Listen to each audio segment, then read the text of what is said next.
is Ashura in the Karbala. It is Ashura in the Karbala. See the pain, see the pain, see the pain, see the pain.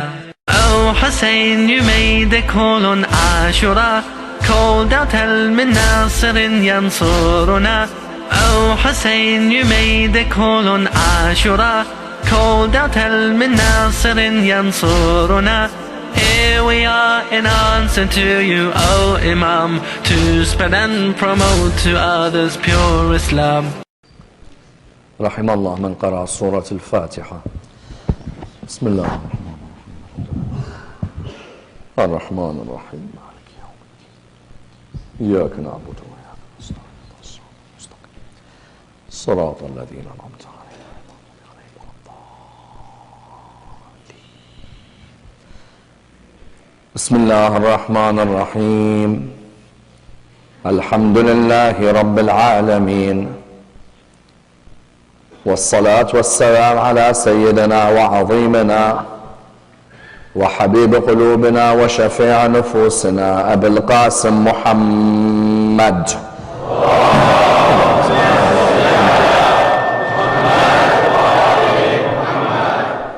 وعلى أهل بيته الطيبين الطاهرين وأصحابه الغر الميامين. الحمد لله الذي جعلنا من المتمسكين بولاية سيدي ومولاي علي بن أبي طالب.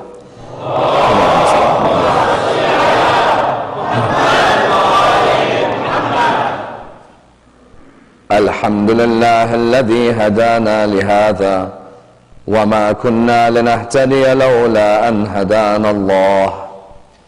أما بعد، يقول الله في كتابه الكريم: بسم الله الرحمن الرحيم إن الدين عند الله الإسلام. The first of our salawat in honor of Rasulullah Muhammad sallallahu alayhi wa alihi wa sallam.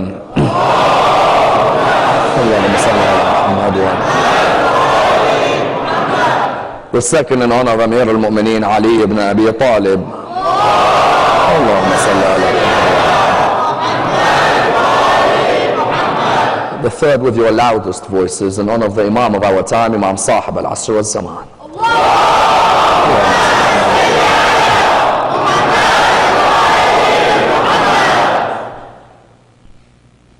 Respected scholars, brothers and sisters, Assalamu alaikum wa rahmatullah wa barakatuh.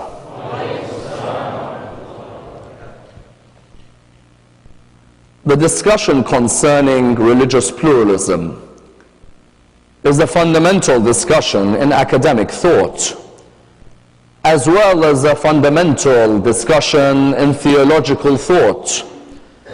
You'll find in each and every religion in the world today, it is seen as one of the most important discussions within these religions, a discussion with a historical basis and a contemporary significance. Contemporary, without a doubt, affecting the lives of many Muslims living in the Western world. The issue of religious pluralism or Islamic pluralism asks the following question: is there only one religion which leads the human being to salvation and bliss, or are there multiple religions which can lead to this? Is there only one Sirat al-Mustaqim, or are there multiple Sirats? If a person is a Muslim, is that the only way a person can enter heaven? Or can a person who follows God but through a different path also find heavenly bliss? You find that the origin of this pluralistic discussion and the hypothesis was mainly seen in the works of John Hick, who in the beginning saw himself as an exclusivist Catholic. In the beginning, he put forward the idea that only Catholics will go to heaven. But later, through what some may argue Kantian influences, he changed this idea to say that there are multiple paths to God. Because how many times have you asked yourself the question that my Christian friend, who is a good human being, surely there must be a way in which they can also find the heavenly abode. My Jewish friend, who is good, well-mannered, ethical, why is it that they cannot go towards heavenly bliss while I can?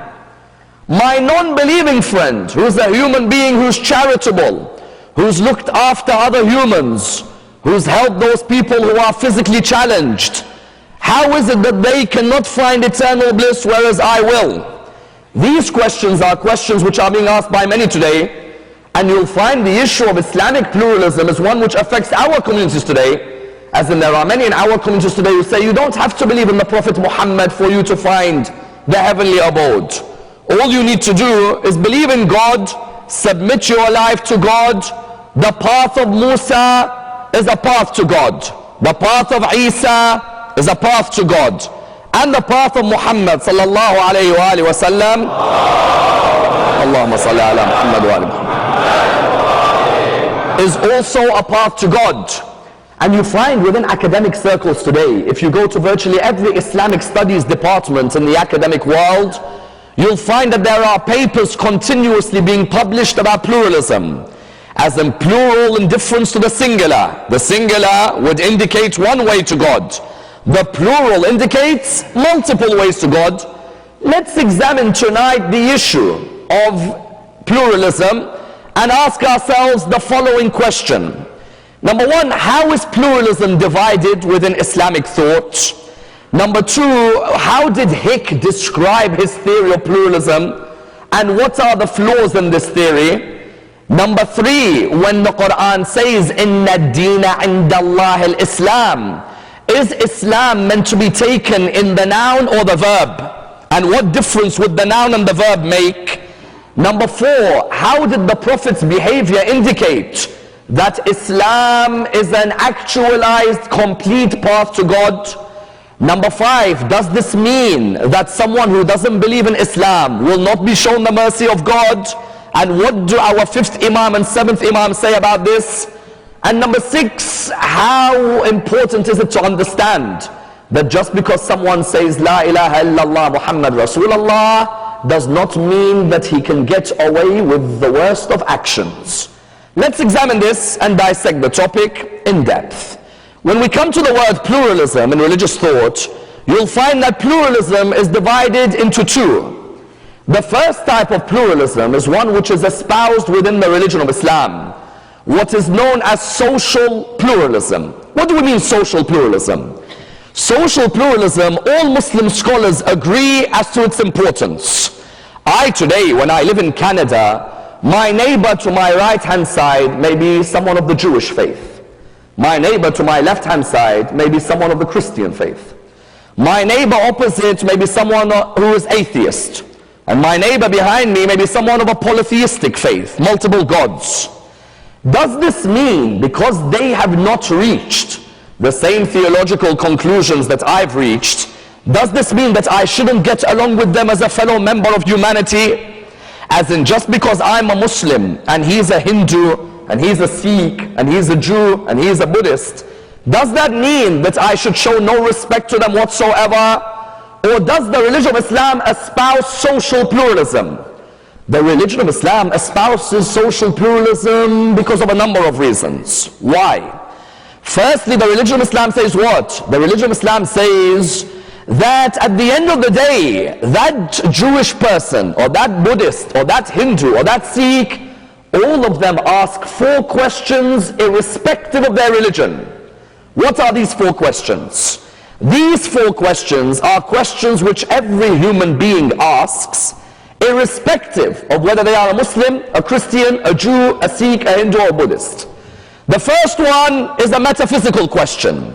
Is there an unseen force who exists, who I cannot see, but is the reason and is a necessary existence for me in my life? Then there's a cosmological question. How did this universe begin? Was it by a set of accidents or was it planned in an orderly fashion? Number 3, a psychological question. What's my role in this world? Why was I created? Number 4, an ethical question. How do I relate to other human beings and how do I behave with them? Islam said your neighbors in the society you live in are people and human beings just like you. They ask the same questions you ask. In the same way you seek answers about the origin of the universe, In the same way you seek answers about an unseen force, in the same way you seek answers about your role in this world, and in the same way you seek answers about how to behave, so does the Jew, so does the Buddhist, so does the Sikh. Therefore, you should be able to interact with each other, where although you may not agree with each other theologically, you could at least agree to disagree, number one. Number two, open the forum of dialogue. Number three, look for the common denominators between you, isn't it? As in you find that now today, living in Canada, should I espouse this idea of living in tolerance with non-Muslims? Of course I should. Because that non-Muslim, even though his theology, his conclusion may be different, at the end of the day, he's my brother in humanity, isn't it? As in, didn't Amir al-Mu'mineen say, people are of two types. They are either your brothers in faith or your equals in humanity. Ali ibn Abi Talib's words until today ring in our ears, that when I'm living in a pluralistic society, a society of more than one belief, I should be someone who's willing to interact with those who surround me, who's willing to open my doors to them, who's willing to discuss their books and discuss mine. That's why if you look within the religion of Islam, you'll find even within the Quran, Allah subhanahu wa ta'ala highlights through His Prophet that there is no harm whatsoever you opening the doors of discussion with people of other religions. In chapter 3 verse 64 of the Quran, what does the Quran say? Bismillah ar-Rahman ar-Rahim. قُلْ يَا أَهْلَ الْكِتَابِ تعالوا come تعالوا إلى كلمة سواء بيننا وبينكم ألا نعبد إلا الله ولا نشرك به شيئا ولا يتخذ بعضنا بعضا أربابا من دون الله. O people of the book, come to a joint word. Listen to the Quran. كلمة سواء بيننا وبينكم. Come to a joint word between us and you. If Rasulullah had come without any concept of social pluralism, he would have said, Christians of Medina, get out of Medina. Jews of Medina, get out of Medina. This is only for Muslims. We don't want to interact with anyone. No, on the contrary. When we live in a pluralistic society, there is a need for a social interaction where we don't just explain our belief. We learn about the beliefs of others. As in today, when you hear many people saying we should have interfaith dialogue, the word dialogue, its etymology is what? Its etymology is the Greek word dia. Dia means to see through the other. Many Muslims think that they're acting with social pluralism when they're not. We don't see through the lens of Christianity. We see through the lens of Quran looking at Christianity, isn't it? As in seeing through the other means, I'm willing to read the Bible and see what it says. I'm willing to understand how they reach their conclusion, and at the same time willing to understand how I reach my conclusion as well. And that's why Amir al-Mu'mineen, another tradition, what does he say? Our enemies are not the Christians and the Jews. Our enemy is our own ignorance. Ali ibn Abi Talib, sometimes his lines, they actually are lines forever, for every human being. Our enemies aren't the people of different faiths. Our enemy is our ignorance, that we're not willing to interact with others. Social pluralism, what is it? Social pluralism is the idea that I as a human being acknowledge other human beings have beliefs. I respect their laws, they respect mine. I'm tolerant of their opinions, they're tolerant of mine. And the world needs social pluralism. Why? Because today in the world, unless we go to sit with each other, learn from each other, understand each other's history, sit down please, sit down. Unless we're willing to understand each other's history, you find that there is not going to be any progress forward. There's not going to be any interaction that takes place between us. And let's face the facts today. Some of our children, where are they? Some of our children are in schools with Christians, with Jews. If I sit at home the whole day and have hatred for others, then are my children going to develop with an open mind or a narrow mind? Therefore, social pluralism, what was it? Social pluralism was the idea that the human being should be willing to interact with others. And that's why I tell you, this religion, the religion of Islam, were it not for a Christian priest in Ethiopia, this religion would not have found many supporters. Didn't Rasulullah tell Ja'far ibn Abu Talib, go to Ethiopia? He could have easily said, no, don't go to him, because then it's going to make Christianity look good, and we don't want Christianity to look good. No, Ja'far, go to Abyssinia, you'll see a priest who's humble. That's it. I look for what's common between us. Humility in Christianity is humility in Islam, isn't it? Justice in Christianity is justice in Islam. Forbearance in Christianity is forbearance in Islam. We have more similar to each other than we have differences. Therefore, social pluralism was what? Islam said, make sure you're a social pluralistic human being. Open up the doors of dialogue with people of other beliefs. Then you found the second division of pluralism was what? Religious pluralism. John Hick put forward the hypothesis in the 70s and 80s. John Hick, originally, what did he used to say? Only Catholics go to heaven, nobody else. As in, not only, he didn't say only Christians. No, no, no. Because sometimes there are people within a religion, they become really strict. Only us from this religion go to heaven, nobody else. John Hick, what did he say? He said only Catholics go to heaven, everybody else will perish. John Hick then changed his opinion. He had Kantian influences on him, as if you read Hick's writings, you'll see that there is a sort of understanding of Hick based on Kant. His vision of the mind to God may be similar to Kant's vision of the mind to the world. What did Hick come forward and say? Hick came forward and said that, no, I take back what I say about Catholics only going to heaven. All paths can lead to heaven, because each and every one of us has a portion of the truth. The Muslim has a portion, the Christian has a portion, and the Jew has a portion. If you look at all of them, they have more similar than they have differences. Each one of them will find a path to God. The anecdote he gave was interesting. He gave an anecdote related to Hindu mystics. The Hindus, what did they used to say? The Hindus had a lovely anecdote. They say if you bring an elephant and you put 3 blind men near an elephant, and you ask these blind men, they don't know what's in front of them, you ask them, what's in front of you? One of them feels the leg, the other of them feels the tusk, the other of them feels what? The other of them you'll find feels the trunk.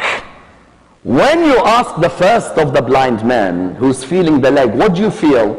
He said, I feel a great pillar.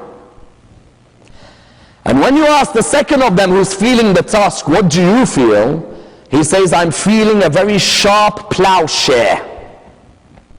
And when you ask the third one, what are you feeling? He says, I'm feeling a very soft snake.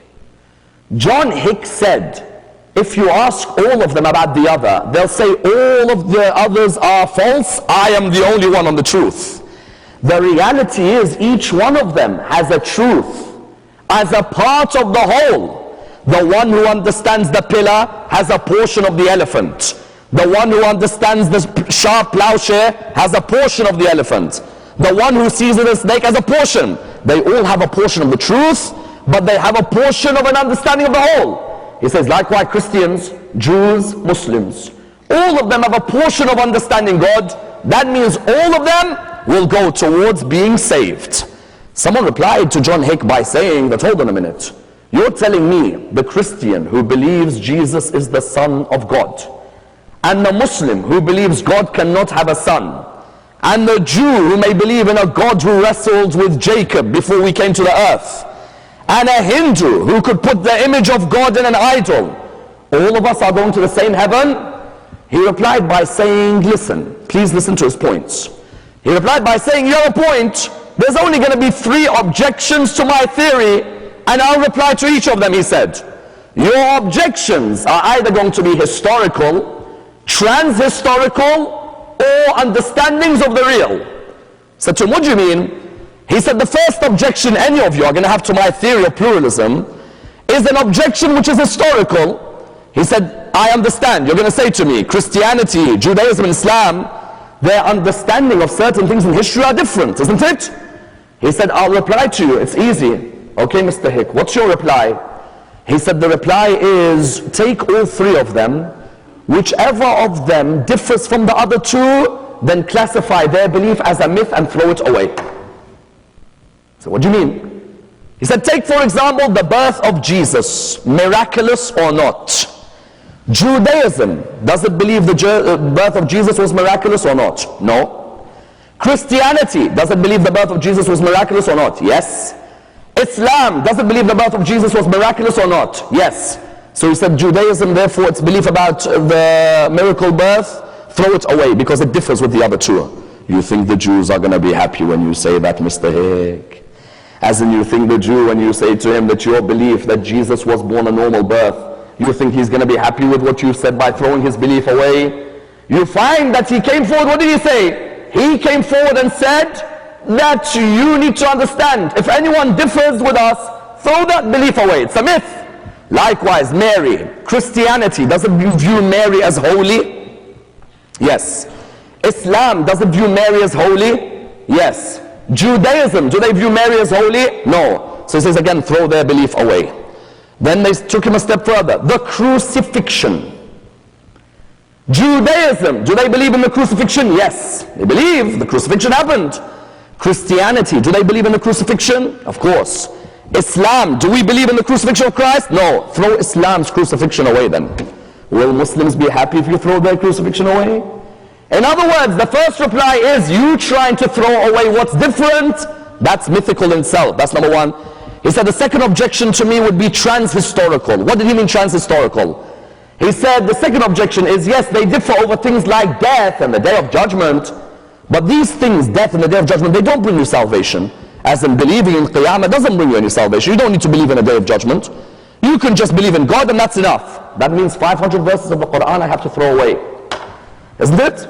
Because if you're trying to say to me all the paths lead to God, but there's no need for you to believe in the day of judgment because there's difference over it, well, there are 500 verses in this Quran which speak about Qiyamah. Does that mean I throw them away?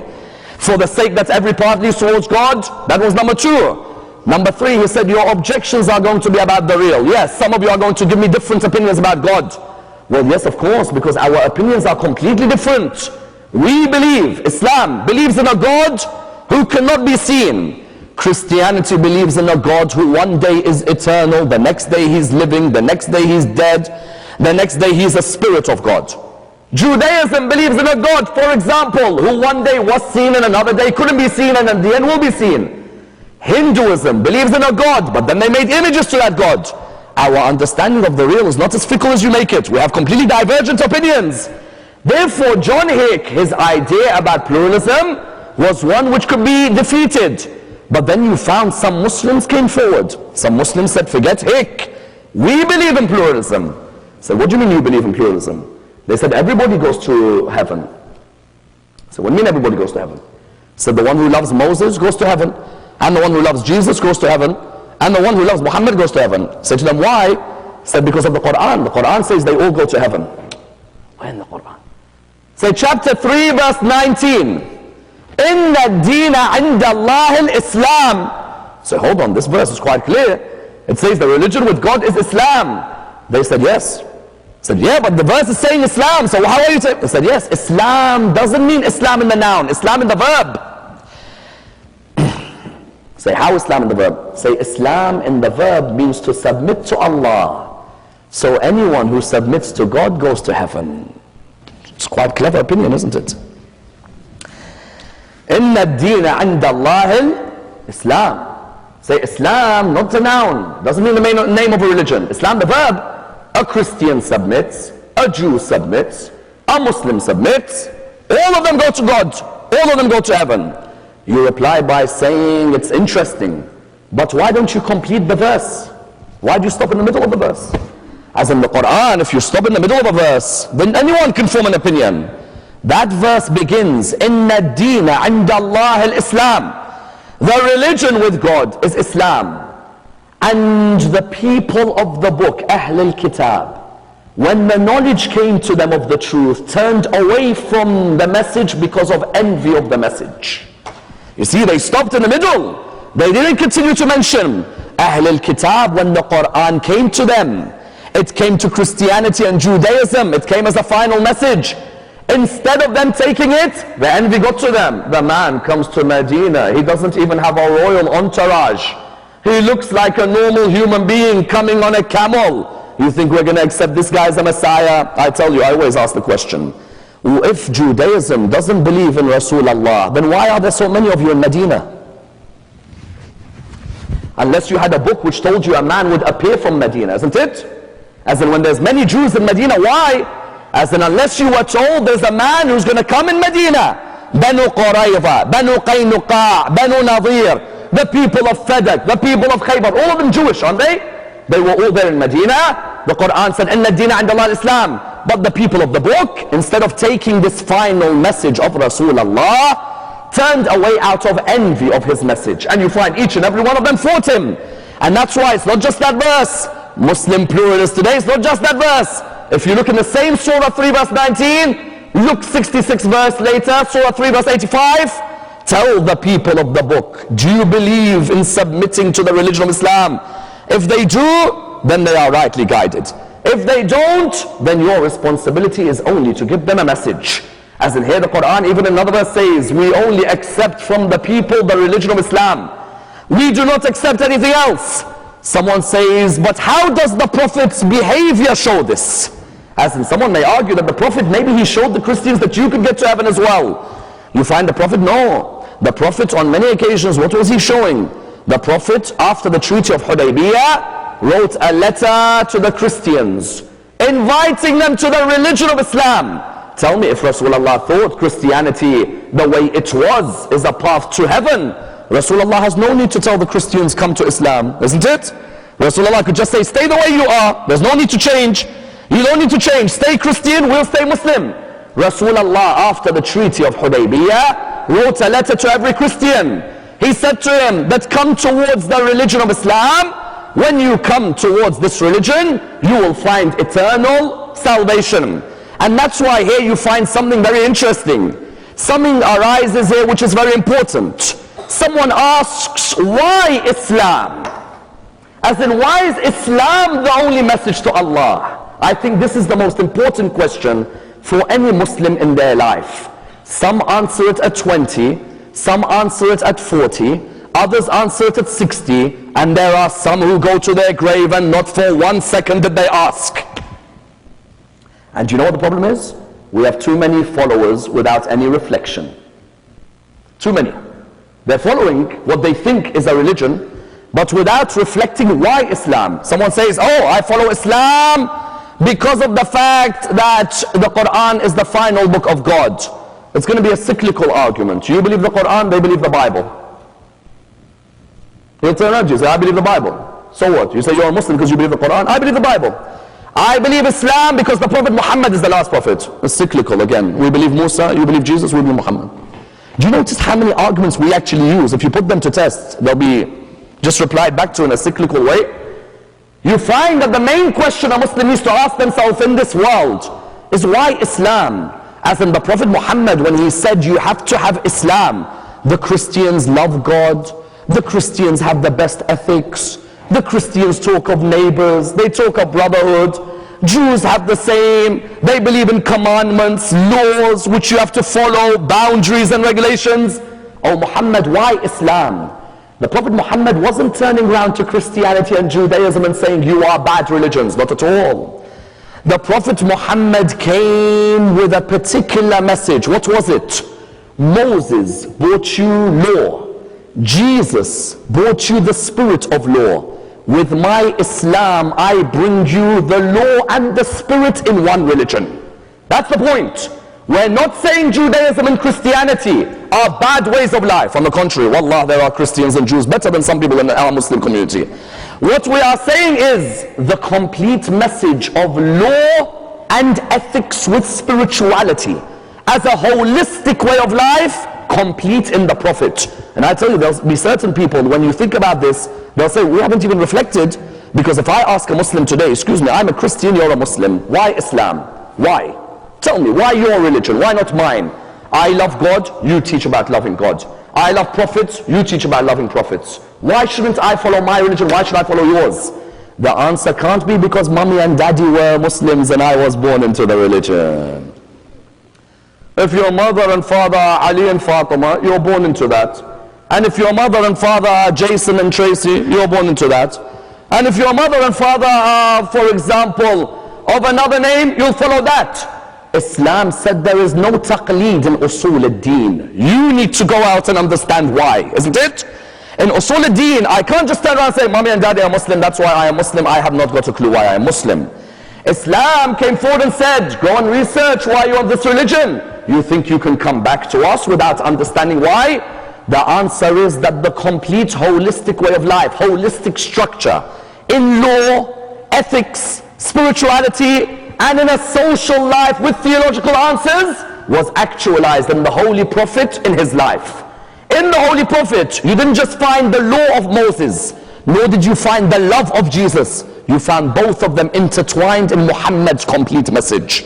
And that's why when you find questions arise, does that mean my atheist friend, please listen to this delicate point, does that mean my atheist friend, who is a good human being, who's got better akhlaq than some of our Muslim community, does that mean that my atheist friend will not find a way to heaven? Said Ammar. You know what the reply is? Your atheist friend doesn't even believe in a heaven. That's the problem. As in some how many times you get people saying, but my atheist friend, you know, surely there must be a way he'll be in hell. He thinks that heaven and hell are myths, and you want to put him some way he thinks it's a myth. Reflect. The atheist thinks it's a myth, and you're trying to make a whole defense case in the court. Please put him in heaven. He doesn't even believe in a thing.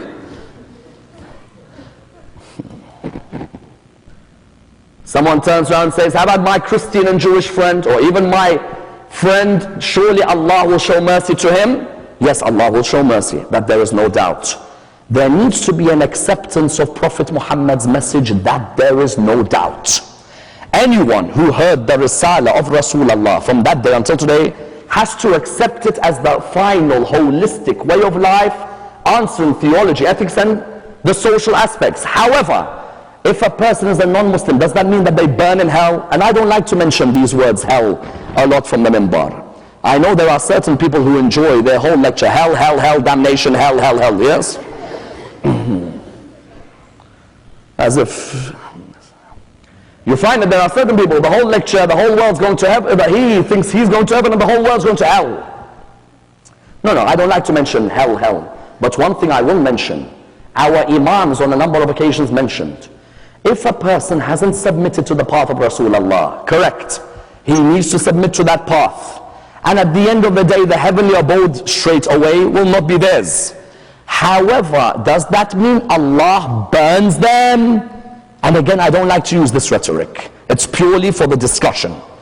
Our 7th Imam and 5th Imam both were asked this question, that if I have a non-believing friend, but they're a good human being, will Allah put them in hellfire even though they haven't wronged others? Imam Muslim ibn Ja'far in his answer, do you know what he said? He turned around to the person, he said to him, that in the days of the children of Israel, there was a man who didn't believe, but he was the neighbor of a believer. He was so good in his behavior that when he died, although he didn't believe, Allah ordered the angels, build for him a house within hellfire, but I want it built in a way where the fire of hell does not touch him. He is within the parameter, yes, but the fire doesn't touch him. I'll leave him there, and the judgment then becomes mine later on what should happen. But should I burn him because he's been a good neighbor to a fellow human? That person, build him a house, and that house, fire of hell should not touch him. On another occasion you find our 5th Imam, Imam al-Baqir, salawatullah wa salamu alayhi.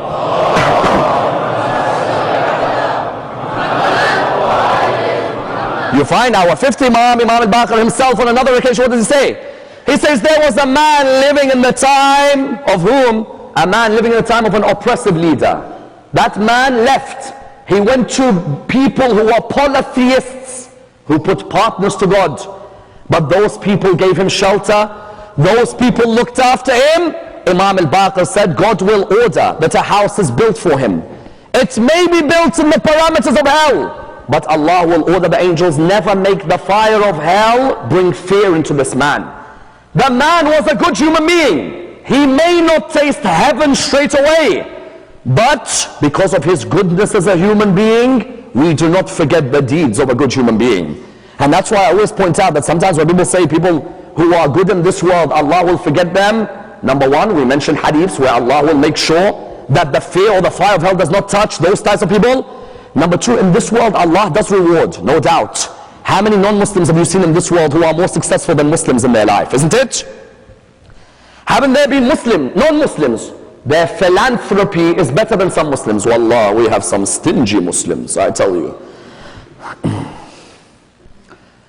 You have some Muslims, and you know stinginess is a disease which Ali ibn Abi Talib says kills you in this world and the hereafter. In this world you don't end up enjoying your money, and in the hereafter you're put with the stingy. Isn't it? You end up losing both. You lose this world and the hereafter. Wallah, there are some, they find it so hard to give from themselves. It's unbelievable. Unbelievable. They are, when they talk, all their language is just pure stinginess, nothing more. And you find there are others who are philanthropists who don't know Muhammad, they don't know Hussein, but wallah, the way they give their wealth, you'd think he knew Muhammad and Hussein.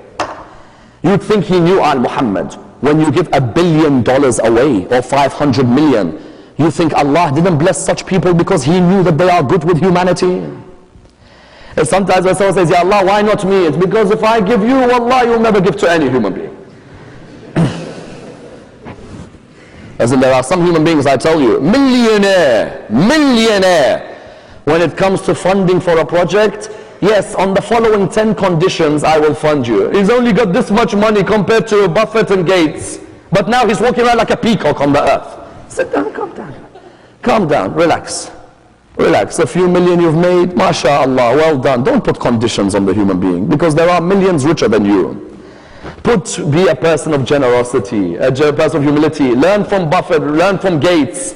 Learn from the fact that as human beings, irrespective of Islam, they had a trait called generosity. You think Allah does not reward people like that? Allah subhanahu wa ta'ala sees a man saying, all this money I've earned, what am I going to do with it? I'm not going to be extravagant with it. Rather find out for me, can we do more research into cancer? Can we do more research into AIDS? Can we help more poor people in Africa or India? Give more. And you'll find a Muslim, if you ask them in the last year, with all the money you've made, have you sponsored one orphan? Sometimes, I tell you, we think we're the most religious people. There are people outside our religion who are much better than us. So therefore, what do you find? You find that Islam came forward and said, that unbeliever, be it in this world or in the hereafter, Allah began the Quran, Bismillah ar-Rahman ar-Rahim. He is the most merciful, the most beneficent. He does not let the good deed of a human go in this world or in the hereafter. The question then arises, does that mean heaven is only for Muslims? As in anyone who says La ilaha illallah, Muhammad Rasulullah, heaven is only for them, not for anybody else? No way, no. Because La ilaha illallah, Muhammad Rasulullah was uttered by some of the filthiest people on this earth, isn't it? As I tell you, some of this history we have in our books, I think it's better that this history, someday a person burns it. That's the best thing. Because when you see the way people reach conclusions about certain people, they'll reach conclusions about them. This person is a great Khalifa of Islam. Bani Umayyah, Bani Abbas, until today you'll find Muslims with all their behavior and all their actions, the way they oppress people, the way they had false witnessing, the way they oppress the orphans, you'll find Muslims until today. But brother, he said, La ilaha illallah Muhammad Rasulullah. But La ilaha illallah Muhammad Rasulullah is Iman. But there needs to be amal with Iman, isn't it? Inna alladhina amanu wa amilu salihat. Those who believe and perform the act. How many times do you hear someone who says, I believe in Islam in my heart. You know this heart. I believe in Islam in my heart, said Ammar. But I don't pray, I don't fast, and I don't wear hijab, and I do all of the things, but I'm a good, my heart is pure. So what happens to me on the day of judgment? What happens? Well, Allah puts that heart in heaven and He puts everything else somewhere else, isn't it? As in, if it's about the heart, then Allah will say, oh, this heart is lovely, bring the heart, put it here in Jannah. Everything else let go, because that's going to be a menace to society, that's one. Good heart. You find that it needs to be acts with belief, not just belief. And that's why you find on one occasion Amir al-Mu'mineen, pain affected his eye badly. When the pain affected his eye, he said, Ya Rasulullah, the pain is killing me. I have never felt pain like this in my life. Rasulullah said to him, Ali bin Abi Talib, is it out of patience? Is it out of impatience or is it out of pain? He said to him, Ya Rasulullah, I'm telling you it's out of pain. He said, then let me tell you what an unbeliever goes through when they die. At the end, Ali ibn Abi Talib said, Ya Rasulullah, if you ever see me in pain again, narrate this again for me. Because I won't feel this pain if that's what someone's going to go through. Then he said, but Ya Rasulullah, that, is it only for an unbeliever, or will our Muslims go through that as well? He said, some of our Muslims will go through that pain as well. He said, Ya Rasulullah, who? A person who says, La ilaha illallah Muhammad Rasulullah, even he will go through pain? He said, yes. He said, who? He said 3 types in particular of Muslims. The first type of Muslim who will go through such pain is a Muslim who hurts an orphan, isn't it?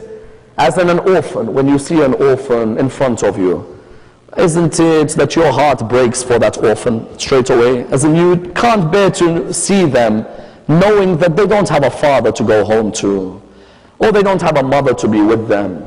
Only Allah knows what Sayyidah Zainab went through when she's running from tent to tent on the night of the 11th of Muharram, isn't it? And they would come, Umar ibn Sa'ad, Shimr ibn Dil-Jawshan, Harmala ibn Kahil, Sinan ibn Anas, and you know each one of them, La ilaha illallah, Muhammad Rasulullah. Do you know Umar ibn Sa'ad, when he ordered his horses to trample on Imam al-Husayn's body, you know what he said? Ya khayl Allah irkabi. Oh horse riders of God, ride your horses. Muslim, La ilaha illallah, Muhammad Rasulullah, is getting his horses to trample on the grandson of the man who brought the religion. Number 1, the one who oppresses the orphan. Number 2, the one who bears false witness. Brothers and sisters, do you know how many of us in our communities have damaged the reputation of people through false witness? Then later we find out we damaged their rep. Do you think we've got the humility to go and tell them? We look at them and we're like, it's nice to meet you, mashallah, but you are stabbing in the back. That's number 2. Number 3, and the ruler who's oppressive, because this religion has had some of the most disgusting rulers in its history. And you'll find certain people who say, the best generation was the one after Rasulullah, and the one after that one. The generation that produced Muawiyah ibn Abi Sufyan and Yazid was the best. The generation that produced Walid bin Abdul Malik and produced Abdul Malik bin Marwan and Hajjaj bin, that's the best. That's the best. People who claim to say La ilaha illallah Muhammad Rasulullah but who are oppressive, Rasulullah wanted to make clear, do never in your mind think just because you're a Muslim, heaven waits for you. No way. There has to be belief and action. Not just belief. And when I say belief and action, do you know what I mean by belief and action? Today in the Muslim community, we have theological submission but no legal submission. Someone said, Ammar, what do you mean theological submission, no legal submission? Theologically, we have many people, La ilaha illallah Muhammad Rasulullah, La ilaha illallah Muhammad Rasulullah, isn't it? Legally, you tell them, excuse me, this is wajib on you. You have to do it now. I'm not ready for it. What do you mean you're not ready? Law, fiqh wasn't about when you're ready. You have to submit as soon as you find out something is obligatory. I'm not ready. And you really think that because you're not ready, Allah is waiting for you, isn't it? Allah is waiting. When you're ready in your own time, come back to me. Allah subhanahu wa ta'ala says, La ilaha illallah Muhammad Rasulullah has to have amal. With the belief, I can't say Muhammad Rasulullah, but I don't believe in the hijab of Muhammad. What I take from Muhammad until the day of judgment, I have to submit to in all areas. I can't come and turn around, I don't believe in what he says. And that's why Imam Zayn al-Abidin quite beautifully, what does he say? Tawus al-Yamani says, Salat al-Isha had finished, and Zayn al-Abidin would be near the Kaaba from Salat al-Isha to Salat al-Layl. And I'd see him crying by the Kaaba, crying. I'd come to him, I say, oh Imam, you are crying, you are Zayn al-Abidin, son of Fatima al-Zahra, son of Ali ibn Abi Talib, son of Hussein ibn Ali. You cry, then what are we meant to do? He turned around to me, gave him an answer, which was an answer to any complacent Muslim in this world. Sometimes we may be complacent. To any complacent Muslim, do you know what he said to him? He said, oh Tawus, Allah subhanahu wa ta'ala created heaven for those who obey, and He created hell for those who disobey. You may be an Ethiopian slave and you may get to heaven, and you may be a great man of Quraysh and you may end up of hell, isn't it? Even I, Zayn al-Abidin, even I cry by the Kaaba. And if Zayn al-Abidin cries by the Kaaba with all his amal, so what are we meant to do by the Kaaba, isn't it? As in, if Imam Zayn al-Abidin cries by the Kaaba, what was he saying? Don't believe just because La ilaha illallah Muhammad Rasulullah you're going to make it. No. You must have theological as well as legal submission. Therefore, what did you find? Islam came forward and said, that's religious pluralism. In terms of religious pluralism, a Muslim who believes in the message of Muhammad and al-Muhammad, there has to be submission to that message for heavenly bliss. Someone says, what did Rasulullah mean when he said, I have not created this whole world except for my love for these 5? That is the meaning of why you need to submit to Islam. Do you know why? Someone always asks this question. In Hadith al-Kisa we read, I did not create this earth and the heavens and the skies except for my love for these 5. Why? If I built a school in the Amazon rainforest, I know this school will not be successful unless I get 5 teachers of the best quality, say from Canada. I tell them, please go to this school. I want you to teach. Why? Because I know that there wasn't a point creating this school were it not for the fact that you get 5 brilliant teachers like them coming, isn't it? Allah knew there wasn't a point creating this earth were it not for the fact that I gave the earth teachers like Muhammad and al-Muhammad. That those 5, were it not for them, nobody would have appreciated how to achieve spiritual bliss. When we say submission to Islam, what do we mean? We mean that Islam actualized in the character of Muhammad and al-Muhammad. That's Islam. I tell you, if I wasn't a Muslim, if I now wasn't a Muslim, would I still respect Hussein ibn Ali? Of course I will. Because Hussein bin Ali didn't need me to be a Muslim to revere him. Hussein bin Ali's behavior as a human being was enough for me. Therefore, when Allah said you have to submit to Islam, Allah was saying the code of guidance better than any code is the code of Muhammad and al-Muhammad. And that's why what do you find? Allah subhanahu wa ta'ala tells us, be open with people of other religions. Invite them towards your faith. Do not close the door on them. And that's why had Aba Abdullah not enacted social pluralism, then Wahab al-Kalbi would not have come towards Islam before the 10th of Muharram. As an Imam al-Hussein, you think all his army were born Muslims? No. Imam al-Hussein, like Imam Sahib al-Asr al-Zaman, both of them.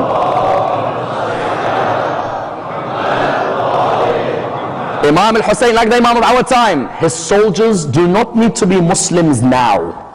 It could be a case that when they meet the Imam, they'll become Muslims. Isn't it? You find Imam al-Hussein, were it not for the fact that he was open, someone like Wahab would not have converted to the religion of Islam.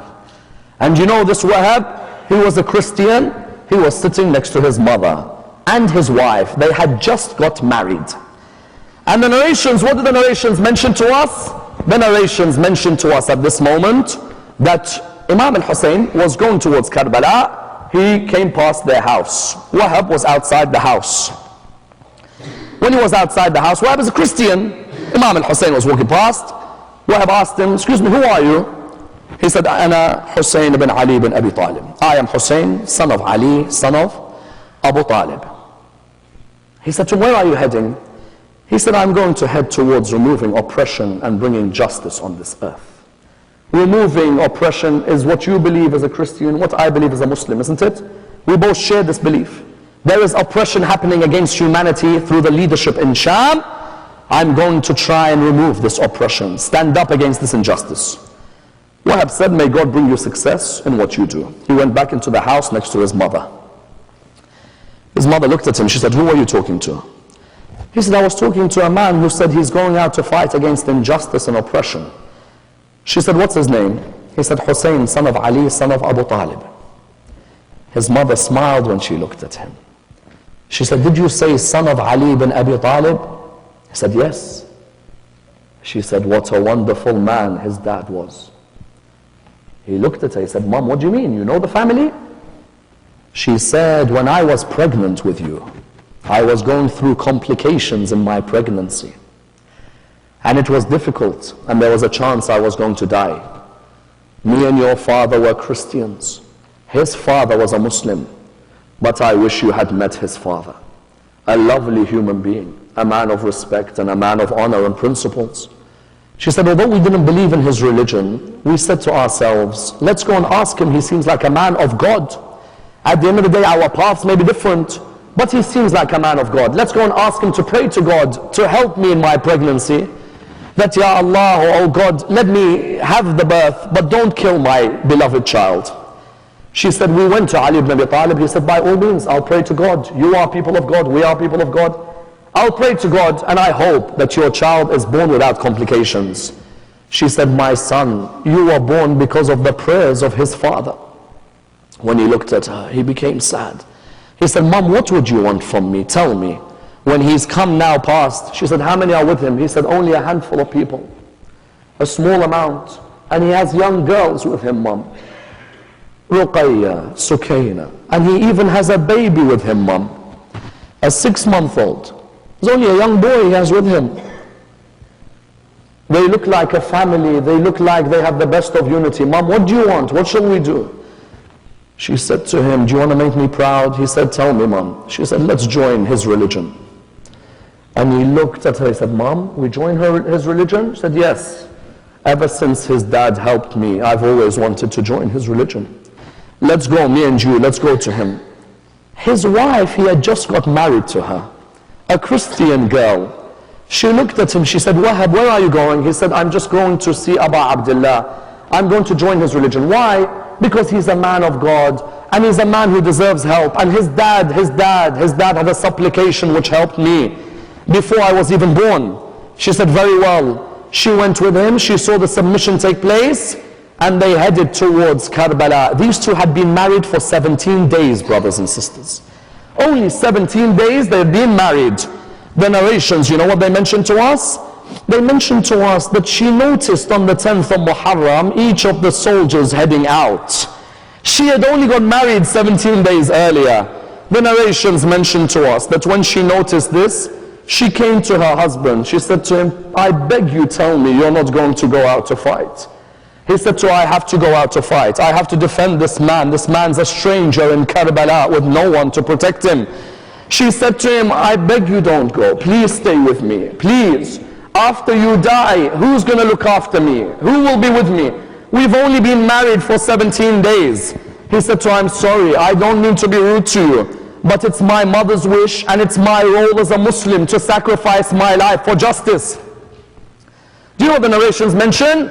The narrations mention it came to his turn. He came to Abu Abdullah. These companions, we'll look at each one of them over the next couple of nights. Each one of them had a love for Imam al-Hussein, which was unbelievable. They came towards Abu Abdullah. When he came towards Abu Abdullah, he said to him, Ya Abu Abdullah, allow me to go out to fight. Abu Abdullah, as it was his tradition, he said, no, young man, you've only got married recently. Look after your wife.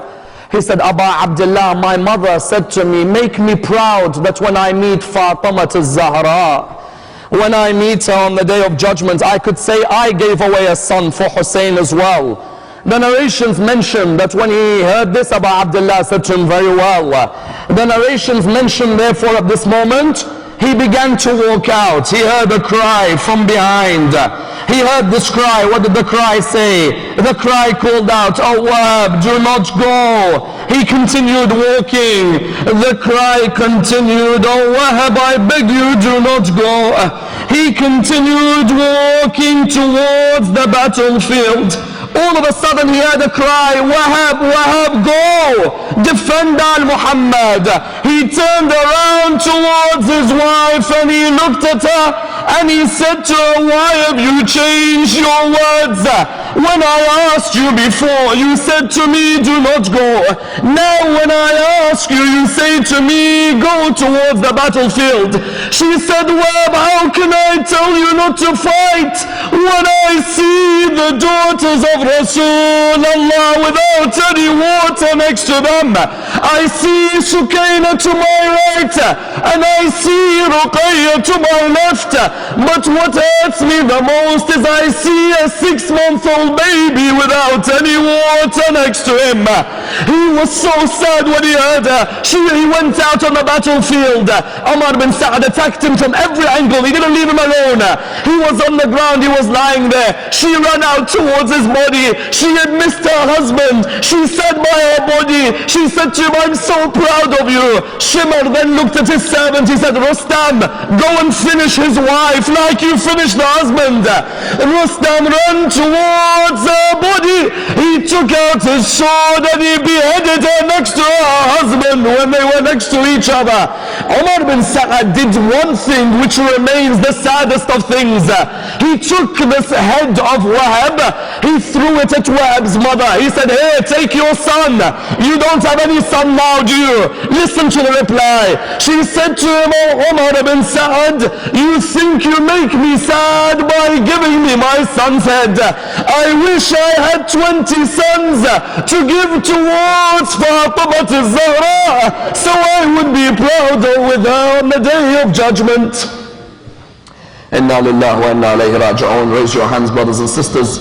We pray to Allah subhanahu wa ta'ala to raise us with Muhammad and Al Muhammad, to allow us to be amongst the companions of Imam Sahib al-Asr wal-Zaman, allow us to be amongst those who follow their message in this world and the hereafter. We pray to Allah subhanahu wa ta'ala the Surah Al-Fatiha, but before the loudest of your salawat.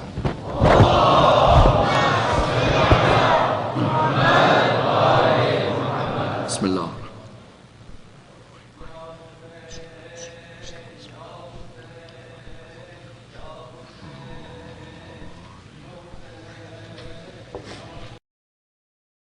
Lovers of the holy house sound our claim, emulating their example our aim. Lovers of the holy house sound our claim, emulating their example our aim. Living like Ali and struggling like Hussein is the key if paradise we wish to gain. See the pain, see the pain, see the pain, see the pain.